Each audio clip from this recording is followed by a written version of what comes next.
Les fringales peuvent survenir à tout moment de la journée ou de la nuit, souvent quand on ne s'y attend pas vraiment. Alors mieux vaut éviter les fringales et il existe des stratégies efficaces pour cela. On va voir ça ensemble. La sensation de fringale peut avoir plusieurs origines et l'une d'entre elles, c'est en fait la soif, c'est-à-dire qu'on a l'impression d'avoir faim alors qu'en réalité, on a soif. Les deux sensations s'entremêlent parfois. C'est pourquoi mon premier conseil, en cas de fringale, c'est d'abord de boire un grand verre d'eau. Cela suffit souvent à calmer l'envie de manger, simplement parce que le corps obtient ce dont il a vraiment besoin à ce moment-là. Mon deuxième conseil, c'est d'inclure suffisamment de nutriments de qualité lors des repas, notamment des lipides avec la matière grasse. On a tellement diabolisé le gras que beaucoup ont peur d'en consommer trop sous peine de prendre du poids. Eh bien, pour éviter la fringale qui risque de faire manger plus que nécessaire, ne craignez pas d'assaisonner suffisamment votre salade composée. Et personnellement, je ne donne même pas de limite à mes patients quant à l'ajout d'huile d'olive. Troisième conseil, mangez suffisamment de protéines. Le corps en a besoin et ça vous évitera bien des fringales. Intégrez des sources de protéines comme les légumineuses, souvent oubliées, du poisson, de la viande blanche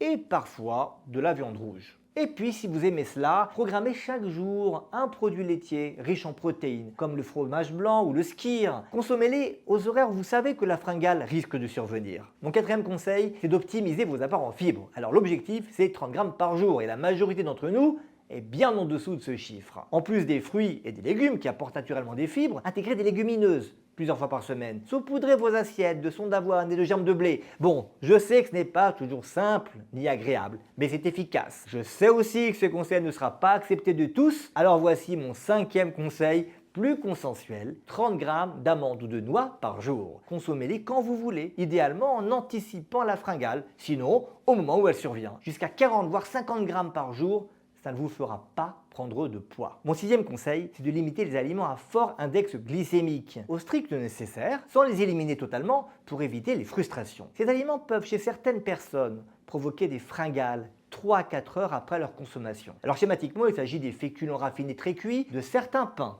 y compris certains pains complets, des boissons sucrées et de beaucoup de produits industriels très riches en glucides. Le dernier conseil, c'est d'optimiser votre sommeil en quantité et en qualité. Parce qu'un manque de sommeil, ça peut augmenter la production de gréline, l'hormone de la faim, et réduire celle de leptine, l'hormone de la satiété. Améliorer notre sommeil, c'est un puissant moyen anti-fringale. Et bien en suivant ces 7 conseils, vous verrez, vous éviterez l'essentiel des fringales sans vous priver.